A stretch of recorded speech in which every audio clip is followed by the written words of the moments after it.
Today I will discuss a question. This question is asked in AIPMT 2008. देखिए ये question आपका क्या है कि a particle moves in a straight line with a constant acceleration. मान के चलिए यही आपका एक स्ट्रेट लाइन है और इसी स्ट्रेट लाइन पर आपका एक पार्टिकल आपका मूव कर रहा है with a constant acceleration. It changes its velocity from 10 meter per second to 20 meter per second while passing through a distance 135 meter in t second. मान के चलिए किसी समय पार्टिकल का वेलोसिटी आपका 10 मीटर पर सेकेंड है। हम लोग मान के चलिए कि हम लोग इसको ओरिजिन मान लेते हैं। इधर हम लोग positive direction of x axis हम लोग ले लेते हैं और यहाँ पर पार्टिकल मान के चलिए जिस समय पर है उस समय को हम लोग t इक्वल टू 0 हम लोग कहते हैं।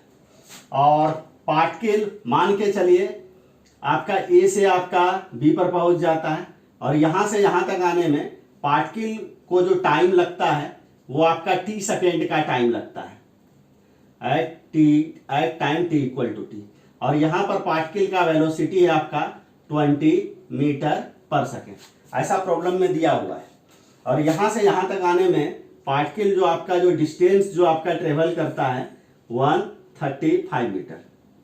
क्योंकि देखिए यहाँ पर पार्टिकल का मोशन इस स्ट्रेट लाइन पाथ पर आपका कांस्टेंट एक्सेलरेशन से हो रहा है और पार्टिकल देखिए A से B तक जाने में इसका वेलोसिटी आपका कंटिन्यूअसली आपका इंक्रीज कर रहा है और 10 मीटर पर सेकेंड से पार्टिकल का वेलोसिटी इंक्रीज करके 20 मीटर पर सेकेंड हो जा रहा है इन टाइम t। और इस प्रोसेस में पार्टिकल आपका पॉजिटिव एक्स एक्सिस के अराउंड जो डिस्टेंस आपका ट्रेवल करता है 135 मीटर। तो t चूंकि पार्टिकल का मोशन ऑल द टाइम आपका एक ही डायरेक्शन में हो रहा है तो t टाइम में पार्टिकल आपका जितना आपका डिस्टेंस को ट्रेवल करेगा वही पार्टिकल का आपका क्या हो जाएगा, आपका डिस्प्लेसमेंट भी हो जाएगा। तो यहाँ पे आपका डिस्प्लेसमेंट इज इक्वल टू क्या हो जाएगा, आपका 135 मीटर। और हम लोगों को एक इंपॉर्टेंट रिजल्ट आपको मालूम है कि अगर एक पार्टिकल का मोशन अगर स्ट्रेट लाइन पाथ पर हो रहा हो विथ कांस्टेंट एक्सेलरेशन से तो किसी भी टाइम इंटरवल में पार्टिकल का डिस्प्लेसमेंट निकालने का जो फार्मूला होता है हाफ मल्टीप्लाइड बाय हम लोग सबसे पहले उस टाइम इंटरवल का जो स्टार्टिंग टाइम है वहां पर जो पार्टिकल का वेलोसिटी है उसको लिखते हैं, फिर उस टाइम इंटरवल का जो क्या बोलते हैं जो एंडिंग टाइम है वहां पर पार्टिकल का वेलोसिटी लिखते हैं v और इसको मल्टीप्लाई कर देते हैं टोटल टाइम इंटरवल से। तो यहां से यहां तक आने में जो टाइम का इंटरवल है आपका क्या है t, तो यही आपका क्या हो जाएगा डिस्प्लेसमेंट। और ये बराबर यहाँ पर आपका कितना है, आपका 135 मीटर। अब देखिए क्या है कि यहाँ पर हाफ u के जगह पर हम लोगों को यूज करना है 10 मीटर पर सेकेंड, v के जगह पर यूज करना है 20 मीटर पर सेकेंड और यहां से यहां तक आने में टाइम आपका क्या लगा है, t ही लगा है।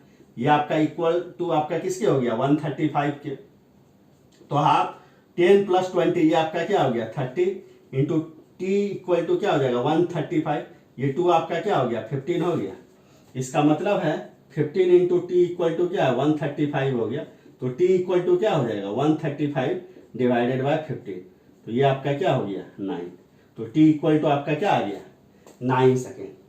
तो इस प्रकार से इस प्रॉब्लम को मैंने सॉल्व कर दिया। अगर इस प्रॉब्लम को समझने में आपको कोई भी डाउट होगा तो आप कमेंट आप जरूर कीजिएगा।